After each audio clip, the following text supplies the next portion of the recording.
Hey everyone, welcome back to another video. My name is Lucky. It's been a minute, but I just wanted to really hop on here and talk about what's been going on, what happened to the car, and just fill you guys in on some stuff. First things first, I want to say thank you to everybody that's been checking in on me and making sure that I'm good. Thank you to everybody that's still sticking around and supporting the build and the channel and stuff like that. So I really just wanted to say thank you for that. Also, I've just now started to create some merchandise and stuff. If you guys are interested in that, you can pre-order it. I have stuff coming in very soon, so the shirts will be made to order, and they're going to be vinyl transferred. They're going to last a very long time, so I'm going to get you guys the product as fast as I can and make them look as best as I can. So there's that, and you can grab those on boostedlucky.com, and everything that goes towards the merchandise and the channel is going to be reinvested and stuff so we can continue to grow. So hopping into it, what happened to the V6? As y'all know, my car was basically almost like full. My car was almost finished, besides the motor and trans. The reason why we didn't change, so what happened was I did a pull, quite excessive pull, and it put a lot of load on the drive shaft, and at that rate of speed it ended up snapping, and when it snapped it took everything out right near it. It was actually so violent that I thought that the actual shifter handle had popped out of the little trans cover. So when that drive shaft blew, it was, like I said, very violent, and it caught me way off guard. I could hear it dangling on the ground and everything. That's how I knew that it was the drive shaft and not the trans or the motor, because everything else in the car was still perfectly fine. And then I'm rolling to a stop. I think that that the transmission blew up or something like that at first, and then I took a little video of it or whatever. At first it was just like, oh, okay, well, we already had a transmission being built, so is what it is. We already knew this was a possibility, and I'll play that clip here. Well guys, it was all fun, but we just blew up the trans. Now I gotta figure out how to get the car on. And whenever that had happened, I'm coasting to a stop. The car is not on fire, nothing like that is out of the blue. It's just after I finished recording, after I took that little video, I was like, okay, yeah, well, it's the drive shaft, because I can hear it dangling on the ground or something like that. So I'm like, okay, I'll just coast over to this gas station, look underneath the car, and see what the damage is and find a way to get it home.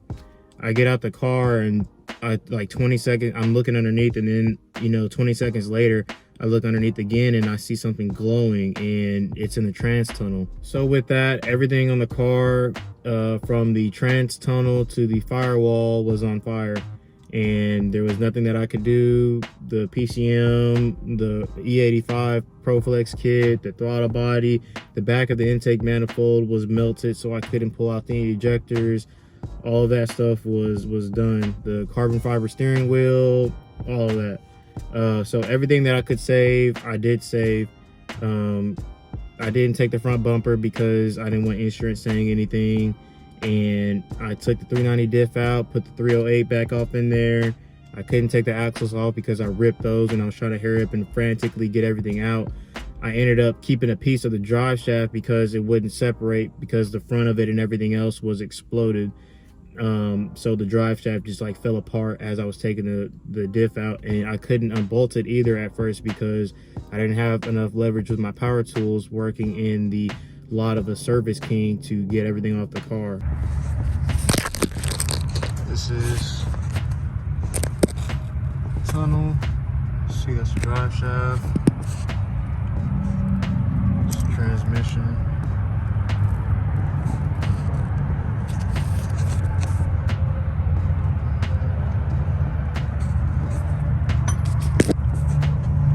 So drive shaft broke, but I don't know what in. Looking at the transmission, I don't see any holes in it. Unless down here, bro. Something like that. All right.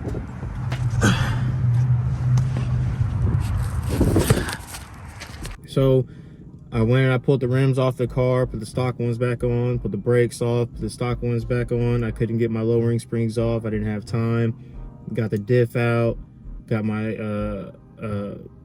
active exhaust system out.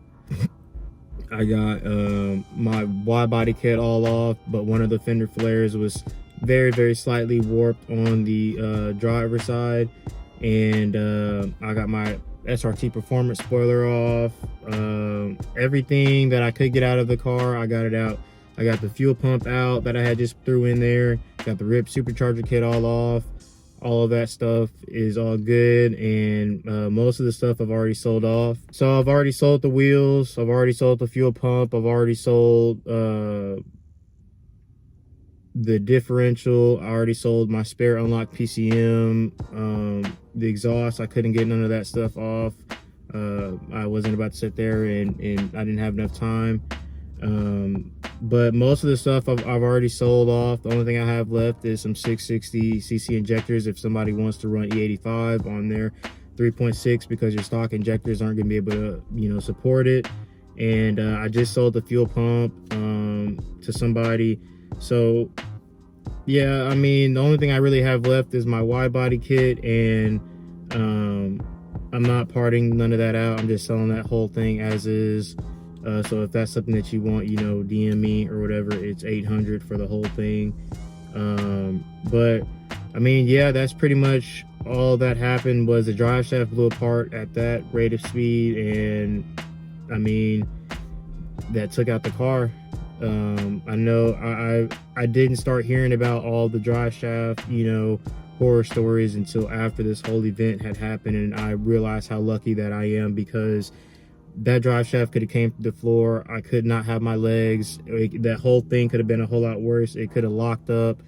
The car could have done something real bad. And I mean, I could, you know, not be here right now. So I'm very, very blessed. I'm very, very humbled to be in the position that I am, and to be able to, you know, still continue to make videos and live my life like how I was before.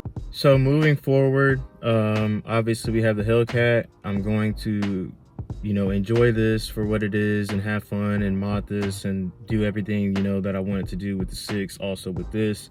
And I am still going to have a 6 with this. Like how I said before, that was a plan. This just happened a lot sooner.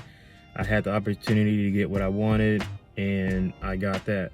I do want another V6. I really do miss that car. It is an awesome car. And don't ever let anybody on any platform or anything like that tell you not to, you know, modify your car. Don't let them tell you what your car is going to be capable of or not be capable of if they've never seen it done before. With enough money, with enough money, anything is possible, and a lot of people already know that. And I think that a lot of people just don't want to see a lot of these other people out here being successful, which that's just my opinion on it. I'm rooting for everybody. I hope that everybody gets to, you know, achieve whatever goal it is they have. I hope that I get to achieve whatever goal it is that I have also. And with me saying that also, that means, you know, to remain humble, but I'm not about to take any shit from anybody. Meaning that I understand that I'm blessed in the situation and everything that I have, but I'm not about to sit here and cower. I'm not about to sit here and act, you know, shy or defensive, or know that or act like, you know, my setups or whatever isn't capable enough to compete with anybody. And that's not anybody being cocky. That's, you know, having confidence in yourself and, you know, going out there and trying to represent not only your name and what your car and, you know, setup can do, but also understanding that you represent a lot of other people as well, and you're not about to let any of those people down. So that's just my take on that. So my recommendation for anybody that has a V6 that wants to go as far as I did would be to change out the drive shaft. The main reason why we didn't change out the drive shaft with mine was because we were doing the HP70 swap. And with that, we didn't know if the drive shaft dimensions was going to be different. So we were going to see about if we were going to see how we were going to see what the length was going to be, so that we could see about getting either a custom one or one out of a scat pack, because those also fit into the car. And all of that stuff is very, very cheap. So people are acting like, you know, you can't just swap the components or whatever to handle the power, which you obviously can. So that's the main thing that caught me slipping. We didn't change the drive shaft in time, and it just took out a whole lot of stuff when it, you know, went. And unfortunately, that is what happened with the car. My Ripp Supercharger kit is not for sale. We're using that on the next car. We might be using a different blower head unit so that it can, you know, push more boost or whatever. The motor, the next motor is, I'm going to go ahead and do everything, you know, try to do it all at once because we already know what we need. The motor is getting sent out to get closed deck by Jeff at CSS, so it'll have the cylinder support system. It's not just like a normal block guard. This one is machined into the block. It does not come out. It does not separate. They have no failures with the whole thing if they're installed properly. And they also do come with a warranty, and they're rated for a certain amount of horsepower. Doing pistons and rods, like I said before. And then we already had the transmission that was, you know, being built, but somebody else is going to have the opportunity to get that also. And that they said is rated for about 1,000 horsepower. I'm just trying to hit 800 with it. I got to check out the valve train, and, you know, already had somebody to do the cams and stuff like that also. So the only limiting factor was going to be, you know, stuff that we don't know.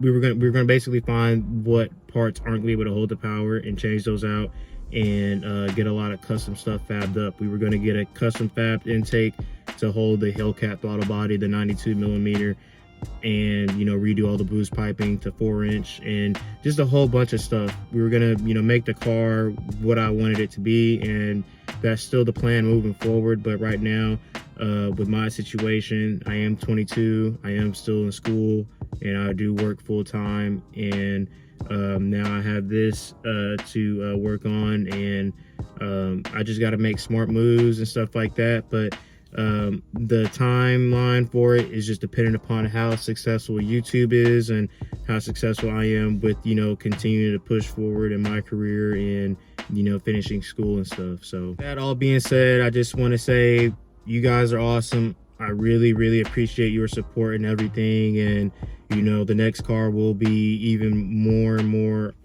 exciting. I'm, you know, fairly confident that it will be. And I'm really gonna, you know, do my best to have fun with this, and also go out there and still represent for the V6 guys, and let y'all know that, you know, let everybody know that, you know, it's not something to push over, and then I get to go and kick people's asses in this that, you know, are talking, you know, trash about y'all. So as the community as a whole, I just want to say to you all, thank you, whether you have a 5764 Hellcat or whatever. I really, really appreciate everybody watching the videos, and I can't say that enough. And I just hope that y'all stay blessed and, you know, continue to be awesome and have a great day. So this has been Lucky, and I'll catch you guys on the next video. We also have the YouTuber call out April 10th at Texas Motor Speedway. I will be there, so if you guys want to see me and check out the car, don't be afraid to stop by and say hi.